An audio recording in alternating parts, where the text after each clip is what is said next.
बच्चों की गर्मियों की छुट्टियां लगे अभी 2 ही दिन हुए थे। सुबह सुबह पापा का कॉल आ गया। बोलो बेटा, कब आओगी? मैंने अनमने मन से बोल दिया, पापा कुछ पक्का नहीं है। ऋषि टूर पर गए हैं, उनके आने के बाद देखती हूँ।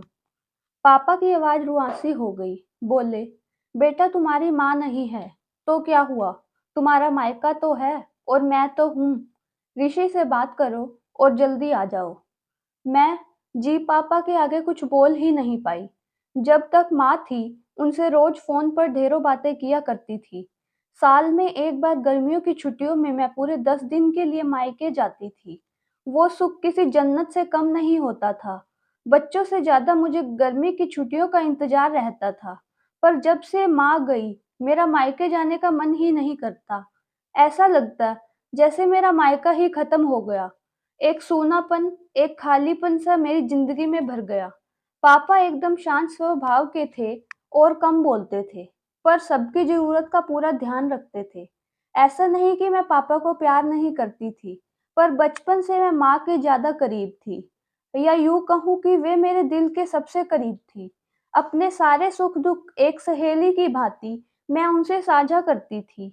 आज सुबह सुबह पापा का कॉल आया तो उन्हें मना नहीं कर पाई। पापा का दिल रखने के लिए ऋषि से बोलकर अगले ही हफ्ते की टिकट करवा लिए और पहुंच गई मायके। जैसे ही दरवाजे पर पहुंची, माँ की याद आ गई। ऐसा लगा जैसे वो अभी बाहर निकलकर मुझे गले लगा लेंगी। सोच के आंखें भर आई। किंतु आज माँ की जगह पापा बाहें फैलाए मेरा इंतजार कर रहे थे। सालों बाद पापा को गले लगा के खूब रोई। पापा ने अपने आंसू पोंछते हुए प्यार से मेरे सिर पर हाथ फेरा तो दिल थोड़ा हल्का हो गया। बहुत दिन बाद पापा को देखा। कमजोर लग रहे थे। वैसे तो भाई भाभी और पापा सभी मेरा बहुत ध्यान रख रहे थे। बच्चे तो अपने खेल और मस्ती में व्यस्त हो गए थे, पर ना जाने क्यों मेरी नजरें हर पल जैसे माँ को ही ढूंढती थी। आज भी पापा पहले की तरह रोज खाने के बाद मेरी पसंदीदा मटका कुल्फी लाना नहीं भूलते थे। भाई भी बच्चों को कभी पार्क, कभी चिड़ियाघर तो कभी बाजार घुमाने ले जाता था। भाभी भी रोज मुझसे पूछकर मेरी पसंद का खाना बनाती। सब कुछ पहले की तरह ही था, बस माँ नहीं थी। इस बार मायके में मेरा दिल नहीं लग रहा था। माँ की कमी मुझे बहुत खल रही थी। ऋषि को कॉल करके मैंने 2 दिन बाद का टिकट करवा लिया। सबने मुझे रोकने की बहुत कोशिश की, पर मैं नहीं मानी। देखते ही देखते मेरे जाने का समय आ गया। आज शाम की ट्रेन से मेरी घर वापसी थी। मैंने सामान पैक करके रख दिया था। बस पापा का इंतजार कर रही थी।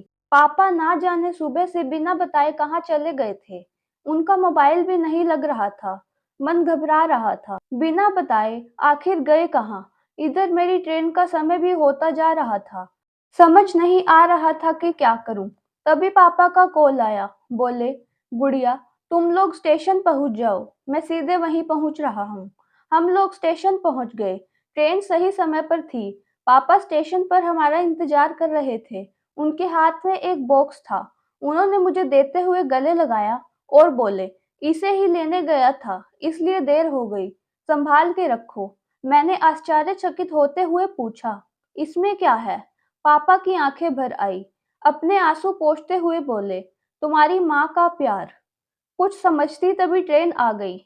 हमें ट्रेन में बैठा के पापा और भाई ने विदा कर दिया। मेरी नजरों से ओझल होने तक पापा वहीं खड़े हाथ हिलाते रहे। मैं भी एक टक ना जाने कब तक बाहर खिड़की से उन लोगों को निहारती रही।